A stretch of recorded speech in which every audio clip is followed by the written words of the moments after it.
জয় শ্রী রাধেশ্যাম। আজ আমি শ্রবণ করাবো যে নন্দ মহারাজ এবং যশোদার পূর্বজন্ম বৃত্তান্ত এবং রোহিণী দেবীর পূর্বজন্মের কিছু কথা। আসুন শ্রী ব্রহ্মবৈবর্ত পুরাণ কৃষ্ণ জন্মখণ্ড নবম অধ্যায় থেকে আমরা পাঠ করছি। শ্রী নারায়ণ একদা দেবর্ষী নারদকে বলিলেন যে এই নন্দ বসুগণের মধ্যে শ্রেষ্ঠ দ্রোণ নামে এক মহাতপোধন বসু ছিলেন। তাহার পত্নীর নাম ছিল ধরা। সেই তপস্বিনী সাধ্বী ধরা যশোদা রূপে আবির্ভূত হইয়াছেন। হে মুনি, একদিন এই ধরা ও দ্রোণ পুণ্যপদ ভারতবর্ষে গন্ধমাদক পর্বতের ব্রহ্মপুত্র গৌতমের আশ্রম সমীপে সুপ্রভা নদীর তীরে শ্রীকৃষ্ণকে দর্শন করার জন্য তথায় 10,000 বছর ধরে কঠোর পরিশ্রম করে কঠোর তপস্যা করছিলেন। কিন্তু তাদের এই তপস্যার ফলস্বরূপ তারা কৃষ্ণ দর্শন পেলেন না। তো কৃষ্ণ দর্শন না হওয়ার কারণে তাদের ভিতরে ভীষণ বৈরাগ্য আসলো। এত তপস্যা করলাম, ভগবানকে দর্শন পেলাম না। এই বৈরাগ্যতা বশত তারা একটা অগ্নিকুণ্ড প্রস্তুত করলেন এবং সিদ্ধান্ত নিলেন এই অগ্নিকুণ্ডে পড়ে তারা দেহত্যাগ করবেন। তো যখন তারা অগ্নিকুণ্ডের সামনে গেলেন দেহত্যাগ করার জন্য, তখন সে সময় তারা একটা দৈববাণী শুনতে পেল। তো ওই দৈববাণী শুনতে পেয়েছে। দৈববাণী কি বলছে? তোমরা পৃথিবীতে গোকুলে শ্রীহরিকে পুত্ররূপে দর্শন করবে। অর্থাৎ সেই দৈববাণী দ্রোণ এবং ধরাকে বলছেন যে তোমরা পৃথিবীতে পুত্ররূপে কৃষ্ণকে দর্শন করবে। হে বসু শ্রেষ্ঠ দ্রোণ, তুমি জন্মান্তরে যোগীগণের দূরদর্শনীয় ধ্যানসাধ্য বিদ্বান পুরুষদিগের এবং ব্রহ্মাদি দেবতাগণের বন্দিত প্রভু শ্রীহরিকে দর্শন করবে। তখন ধরা ও দ্রোণ এই দৈববাণী শ্রবণ করিয়া সুখে স্বভবনে গমন করিলেন। তারা যখন দৈববাণী শুনলেন, নিজের চিত্ত শান্ত হলো, তারা তখন নিজেদের বাসভবনে আবার প্রবেশ করলেন, ফিরে আসলেন। অর্থাৎ দেহ থেকে যে চিন্তা সেটা তারা মাথা থেকে ফেলে দিলেন। তারপরে তাহারা এইভাবে ভারতবর্ষে যশোদা এবং নন্দরূপে জন্মগ্রহণ করিয়া শ্রীহরির মুখকমল দর্শন করিলেন। সেই দৈববাণীর কথা অনুযায়ী তারা পরের জন্মে জন্মগ্রহণ করলেন যশোদা এবং নন্দরাজা রূপে, আর তারা শ্রীহরির দর্শন লাভ করেছিলেন। সুরের দুই পত্নী, সুর অর্থাৎ নন্দরাজার বাবার নাম হচ্ছে সুর। তা বলছে সুরের দুই পত্নী, একজন হচ্ছে মারিসা, অপরজন হচ্ছে বৈশ্য। এই বৈশ্যের সন্তান শ্রী নন্দরাজ।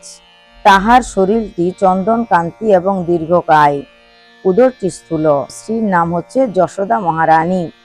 তিনি তার পুত্রকন্যা, সেটাও আমরা জানি। শ্রী যশোদার পিতার নাম হচ্ছে সুমুখ, মাতা হচ্ছে পাটল। তার বর্ণ হচ্ছে শ্যামবর্ণ। তার বস্ত্র হচ্ছে ইন্দ্রধনুবৎ। দেহ হচ্ছে নাতিস্থূল কিঞ্চিত দীর্ঘ। তো এই হচ্ছে আমরা ব্রহ্মবৈবর্ত পুরাণ থেকে শ্রবণ করলাম যে নন্দরাজা এবং যশোদার পূর্বজন্মের কাহিনী এবং তার মা বাবার নাম, তাদের দুজনের পিতামাতা কে ছিলেন। আসুন এবার আমরা রোহিণী দেবীর পরিচয় সম্পর্কে কিছুটা শ্রবণ করি, যে রোহিণী মাতা বলরামের মা, তিনি কি ছিলেন, তিনি কিভাবে বা এই মানব দেহে আসলেন। এটাও ব্রহ্মবৈবর্ত পুরাণ থেকে আমরা পাঠ করব। শ্রী ব্রহ্মবৈবর্ত পুরাণের কৃষ্ণখণ্ড নবম অধ্যায় 26 থেকে 40 নম্বর শ্লোকের বঙ্গানুবাদ আমরা পড়ব। শ্রী নারায়ণ কহিলেন যে দেবর্ষী নারদ একদিন দেবমাতা সতী অতিথি ঋতুবতী হওয়ায় তিনি পুষ্প উৎসব দিনে স্বীয় পতি কশ্যপকে চরের দ্বারা তার খবর পাঠালেন, অর্থাৎ তার গৃহে আসার জন্য তিনি খবর পাঠালেন। সুন্দরী দেবী অদিতি ঋতুস্থান করিয়া নানা অলঙ্কারে অলঙ্কৃত হইয়া বিবিধ বেশভূষা ধারণ করিলেন এবং দর্পণে নিজের মুখ দর্শন করে অত্যন্ত আনন্দিত হলেন। সুন্দরী অদিতি এইরূপে স্বীয় মুখ অবলোকন করিয়া পতির আগমনের পথ দর্শন করতে লাগলেন, যে আমি তো পতিকে খবর দিয়েছি। খুব সুন্দর বেশভূষা ধারণ করে তিনি পতির জন্য অপেক্ষা করতে লাগলেন, কিন্তু পতি তো আর আসছে না। অনেকক্ষণ ধরে তিনি অপেক্ষা করছেন, কশ্যপ ঋষি আসছেন না। অনেকক্ষণ অপেক্ষা করতে করতে তিনি তো গৃহের মধ্যে শুধু পায়চারি করছে, কখন স্বামী আসবে। অতঃপর অদিতি দেবীর চর মুখে একটা বার্তা শ্রবণ করিলেন। অনেকক্ষণ যখন পতি আসছে না, তখন হঠাৎ এক চর অনুচর এসে অদিতিকে একটা বার্তা অর্থাৎ খবর প্রদান করলেন। কি খবর দিলেন? এখন ঋষি কশ্যপ তাহার পত্নী কদ্রুর সহিত অবস্থান করিতেছেন। এ কদ্রুকে, এ কদ্রু হচ্ছে সর্পদের মাতা, বিনতা হচ্ছে পাখিদের মাতা, আর কদ্রু হচ্ছে সর্পদের মাতা। তিনিও কশ্যপ ঋষির স্ত্রী। তো কশ্যপ ঋষি ওই কদ্রুর সঙ্গে তিনি বিহার করছিলেন। এক অনুচর এসে খবর দিলেন মাতা অদিতিকে। কশ্যপ তাহার প্রিয় পত্নী কদ্রুর সঙ্গে বিহার করিতেছেন, রসালাপ করিতেছেন।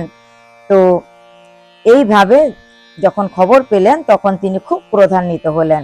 সেই সতীসাধ্বী দেবী অদিতি সংবাদ শ্রবণ করিয়া হতাশাগ্রস্ত এবং রতিকাতরা হইয়া ক্রুদ্ধ হইলেন। স্বামী আসছে না দেখে তিনি অত্যন্ত ক্রুদ্ধ হলেন। তখন তিনি প্রেমবশত পতিকে শাপ দিলেন না, যেহেতু পতির প্রতি তার ভক্তি শ্রদ্ধা ছিল, রতিমতি ছিল, তাই তিনি পতিকে তো শাপ দিলেন না, তিনি ওই কদ্রুকে, সর্পমাতা কদ্রুকে অভিশাপ প্রদান করলেন। এই কদ্রু ধর্মিষ্ঠা হওয়ায় ও আজ ধর্মনাশ করিতেছে। তিনি জানতেন কদ্রু খুব ধর্মশীলা, কিন্তু তিনি ধর্মনিষ্ঠা হয়েও আজ ধর্মনাশ করিয়াছে।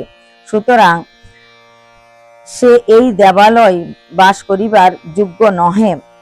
তিনি দারুণ অভিশাপ দিলেন। কদ্রু সমস্ত নিয়ম কানুন জানেন, তিনি ধর্মের সমস্ত নিয়ম কানুন সম্পর্কে অবগত আছে, তবু তিনি অধর্ম করলেন।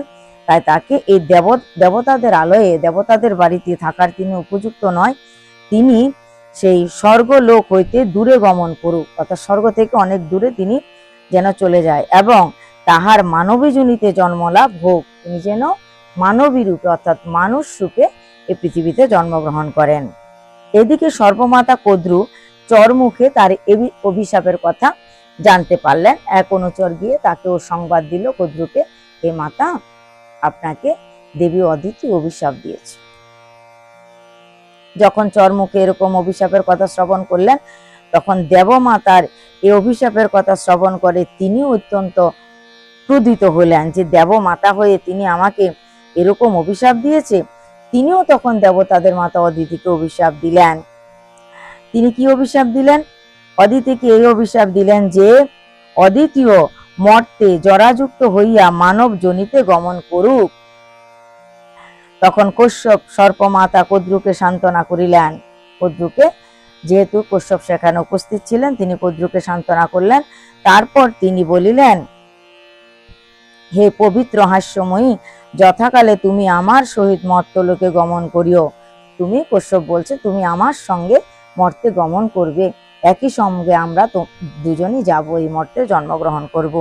তুমি ভয় পরিত্যাগ করো, শান্তি প্রাপ্ত হও এবং মানব জন্মে শ্রীহরির মুখমণ্ডল দর্শন করিবে। তাহলে তার স্বামী তাকে আশীর্বাদ করলেন যে তুমি আমার সঙ্গে পৃথিবীতে গিয়ে জন্মগ্রহণ করবে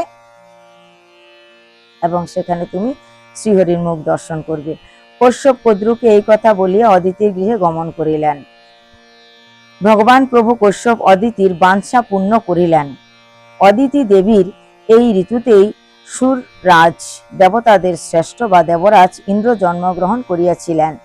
এই অদিতি দেবী দেব সর্পমাতা কদ্রু, রোহিণী এবং কশ্যপ শ্রীকৃষ্ণের জন্মদাতা মহাত্মা বসুদেব হইয়াছিলেন।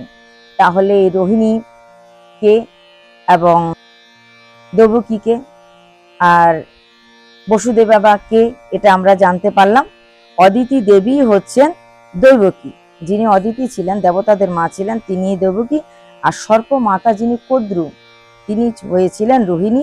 আর কশ্যপ স্বয়ং তিনি হয়েছিলেন বসুদেব, ভগবান শ্রীকৃষ্ণের পিতা। তো আজকে আমরা জানলাম কিভাবে ভগবান শ্রীকৃষ্ণের পিতা বসুদেব হলেন, কশ্যপ বসুদেব কি করে হলেন, আর রোহিণী মাতা কি করে কদ্রু রূপ থেকে রোহিণী রূপে জন্মগ্রহণ করলেন। এই দেবকী, তিনি কে হলেন? দেবকী হলেন আমাদের দেবতাদের মাতা অদিতি। তা আজকে এই পর্যন্তই। আজকে আমি আপনাদেরকে জানালাম যে আগের জন্মে রোহিণী মাতা কে ছিলেন, দেবকী মাতা কে ছিলেন, বসুদেব কে ছিলেন, আর জানালাম যশোদানন্দ রাজা কে ছিলেন। এইভাবে ধীরে ধীরে আপনাদেরকে বিভিন্ন অজানা কিছু তথ্য আমরা জানাবো, যেগুলা সচরাচর হয়তো আলোচনা হয় না। তো সে সম্পর্কে আমরা আপনাদেরকে অবগত করাবো। আজকে এই পর্যন্তই। জয় নিতাই, জয় শ্রী রাধেশ্যাম।